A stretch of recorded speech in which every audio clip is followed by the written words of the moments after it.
ഒരു സാധാരണക്കാരനെ സംബന്ധിച്ചിടത്തോളം ഇന്നത്തെ കാലത്ത് ഒഴിച്ചുകൂടാനാവാത്ത ഒന്നാണ് ലോണുകൾ എന്ന് പറയുന്നത്. അത് അവന്റെ ജീവിതത്തിൽ പലതരത്തിലുള്ള ലോണായിട്ട് വരുന്നുണ്ട്. അത് ഈ പറയുന്ന രീതിയിൽ 2 വീലർ ലോൺ ആയിട്ടോ 3 വീലർ ലോൺ ആയിട്ടോ 4 വീലർ ലോൺ ആയിട്ടോ ഹൗസിംഗ് ലോൺ ആയിട്ടോ എഡ്യൂക്കേഷൻ ലോൺ ആയിട്ടോ പേഴ്സണൽ ലോൺ ആയിട്ടോ ബിസിനസ് ലോൺ ആയിട്ടോ അല്ലെങ്കിൽ പ്രോഡക്റ്റ് ലോൺ ആയിട്ടോ ഫോണുകളൊക്കെ എടുക്കുന്നുള്ള പ്രോഡക്റ്റ് ലോണുകളായിട്ടോ മൈക്രോ ഫിനാൻസ് ലോണുകളായിട്ടോ ഇങ്ങനെ ലോണുകളായിട്ടായിരിക്കും ഒരു സാധാരണക്കാരന്റെ ജീവിതം മുന്നോട്ട് പോകുന്നത്. അത് പലതരത്തിലുള്ള ആവശ്യം വരുമ്പോഴത്തേക്കും നമുക്ക് ബാങ്കുകളെയും ഫിനാൻസുകളെയും ഈ ലോണുകൾക്ക് ആശ്രയിക്കാതെ വേറെ വഴിയില്ല. കാരണം നമുക്ക് ഒരുമിച്ച് ഇത്രയും തുക കിട്ടില്ല. അത് കാരണം പലിശയുടെ ആണെന്നുണ്ടെങ്കിലും ഈ ഒരു സേവനം നമുക്ക് വളരെയധികം ഉപകാരം ഉണ്ടാകുന്ന ഒരു കാര്യമാണ്. ഈ ലോണുകൾ എടുക്കുന്ന സമയത്ത് നമ്മുടെ സിബിൽ സ്കോറിന്റെ അടിസ്ഥാനത്തിലാണ് ബാങ്കുകൾ അല്ലെ ഫിനാൻസുകൾ നമുക്ക് ലോൺ തരുന്നത്.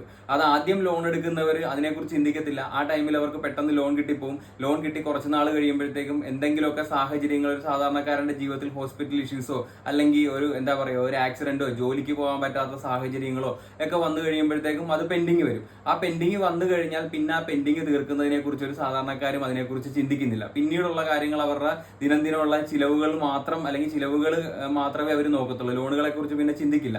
പലർക്കും എടുത്ത ലോണുകൾ പലിശയും പലിശയുടെ പലിശയുമായി കിടക്കുന്നുണ്ടായിരിക്കും. ചാർജസ് ഉൾപ്പെടെ കയറി കിടപ്പുണ്ടായിരിക്കും. പിന്നീട് ഇതിനെക്കുറിച്ച് ആരും ഒന്നും ചിന്തിക്കത്തില്ല.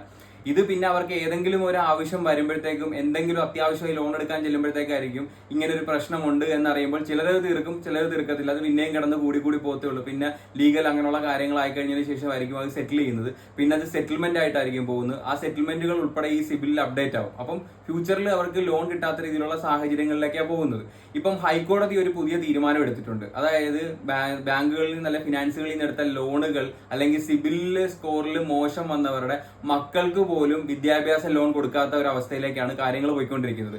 ഈ വിദ്യാഭ്യാസ ലോൺ എന്ന് പറയുന്നത് വിദ്യാർത്ഥികളുടെ മൗലിക അവകാശം പോലും അല്ല എന്നുള്ള രീതിയിൽ ഹൈക്കോടതി ഇപ്പൊ പറഞ്ഞിരിക്കുന്നത്. അപ്പം അച്ഛനും അമ്മയും ലോൺ പെൻഡിങ് ഇട്ടതിന്റെ പേരിൽ മക്കൾക്ക് നാളെ ഒരാവശ്യം വരുമ്പോഴത്തേക്കും ലോൺ കിട്ടാത്ത സാഹചര്യത്തിലേക്ക് പോവാണ്. അത് ഇന്ന് അല്ലെങ്കിൽ ഈ പ്രസന്റ് കാലഘട്ടത്തിൽ അച്ഛനും അമ്മയും അത് ചിന്തിക്കാതെ എന്തെങ്കിലും ലോൺ എടുത്ത് തിരിച്ചടയ്ക്കാതെ വരുമ്പോൾ നാളെ മക്കൾക്ക് ഒരു ഹയർ സ്റ്റഡീസിന്റെ ആവശ്യം വരുമ്പോൾ ലോൺ കിട്ടാതെ വരുമ്പോഴത്തേക്കാണ് ബുദ്ധിമുട്ട് വരുന്നത്. അപ്പം മറ്റുള്ളവരാരും ഇത്രയും വലിയ തുകയൊന്നും കൊടുക്കാത്ത സാഹചര്യത്തിൽ എപ്പോഴും ബാങ്ക് തന്നെയാണ് അവരെ സഹായിക്കുന്നത് അല്ലെങ്കിൽ ഫിനാൻസ് ആണ് സഹായിക്കുന്നത്. ഇത് അവർക്ക് ഒരു തരത്തിലുള്ള ലോണും കിട്ടാണ്ട് വരുമ്പോൾ ആ വിദ്യാർത്ഥികളുടെ പഠനത്തെ വരെ ബാധിക്കുന്ന ഒരു കാര്യമായിട്ടിരിക്കുകയാണ്. അതുപോലെ തന്നെ സിബിൽ സ്കോറിന്റെ നാശം കാരണം ഒരു പ്രൈവറ്റ് ഫേമുകളിലോ അല്ലെങ്കിൽ ഫിനാൻസുകളിൽ ബാങ്കുകളിൽ അവർക്ക് ജോലിക്ക് പോലും കയറാൻ പറ്റാത്ത സാഹചര്യത്തിലേക്ക് പോകും. അപ്പം മക്കളോട് മാതാപിതാക്കൾ ചെയ്യുന്ന മറ്റൊരു ക്രൂരതയും കൂടെയാണ് ഈ പറയുന്ന എല്ലാ ലോണുകളും എടുത്തതിന് ശേഷം സമയത്ത് തിരിച്ചടയ്ക്കാതെയും അല്ലെങ്കിൽ പെൻഡിങ് ഇട്ട് പോവുകയും ചെയ്യുന്ന ഒരു സാഹചര്യം.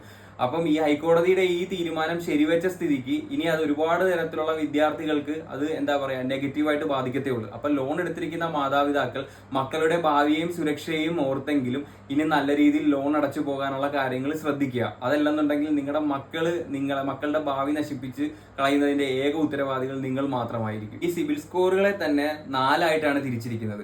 അതിൽ തന്നെ 300 മുതൽ 900 വരെയുള്ള ഒരു കാറ്റഗറിയിലാണ് ഈ സിബിൽ സ്കോറിനെ തിരിച്ചിരിക്കുന്നത്. അതിൽ 300 to 550 വരെയുള്ളത് പുവർ എന്ന കാറ്റഗറിയിലാണ്. അങ്ങനെയുള്ളവർക്ക് ലോൺ കിട്ടത്തില്ല. പിന്നീട് 550 to 650 വരെയുള്ള കാറ്റഗറിയാണ്. അതൊരു ആവറേജ് കാറ്റഗറിയാണ്. അതിൽ തന്നെയാണെന്നുണ്ടെങ്കിൽ ലോൺ കിട്ടാനായിട്ട് 20% ചാൻസേ ഉള്ളൂ. 650 മുതൽ 750 വരെയുള്ളതാണ് ഗുഡ് എന്ന് പറയുന്ന കാറ്റഗറി. ആ കാറ്റഗറിയിൽ തരക്കേടില്ലാത്ത രീതിയിൽ ലോൺ കിട്ടും. 750 to 900 വരുന്ന കാറ്റഗറിയിലാകുമ്പോൾ സിബിൽ സ്കോർ നല്ലൊരു കാറ്റഗറിയാണ്, എക്സലന്റ് ആണ്. ആ സമയത്ത് നമുക്ക് ഏറ്റവും കുറഞ്ഞ ഇൻട്രസ്റ്റ് റേറ്റിൽ നമുക്ക് ലോൺ കിട്ടും. നല്ല നല്ല ബാങ്കുകളിൽ നിന്ന് വരെ നമുക്ക് ലോൺ കിട്ടുന്ന സാഹചര്യമാണ്.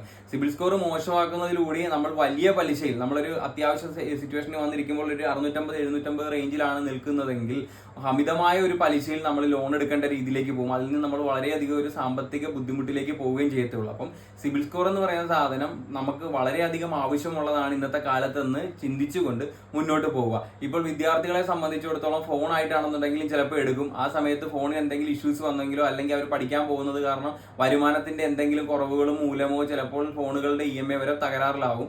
അതിനനുസരിച്ച് വീണ്ടും അവരുടെ സിബിൽ പൊട്ടും. പിന്നീട് അവർക്ക് വിദ്യാഭ്യാസ ആവശ്യത്തിനും ഇതേ പ്രശ്നം വരാം. ഫ്യൂച്ചറിൽ വണ്ടിയോ അല്ല എന്തെങ്കിലും കാര്യങ്ങൾ എടുക്കേണ്ട സാഹചര്യത്തിലും ഇതേ ബുദ്ധിമുട്ടുകൾ തന്നെ അവർക്ക് വരും. അപ്പൊ അത് കാരണം ഓർക്കുക, ഇപ്പോഴത്തെ ഇന്നത്തെ കാലഘട്ടത്തിൽ നമുക്ക് ഏറ്റവും അധികം ആവശ്യമുള്ള ഒന്നാണ് സിബിൽ സ്കോർ. അപ്പൊ അത് സ്വന്തമായിട്ടാണെന്നുണ്ടെങ്കിലും മാതാപിതാക്കളോടാണെന്നുണ്ടെങ്കിലും നശിപ്പിക്കാതിരിക്കാൻ പറയുക.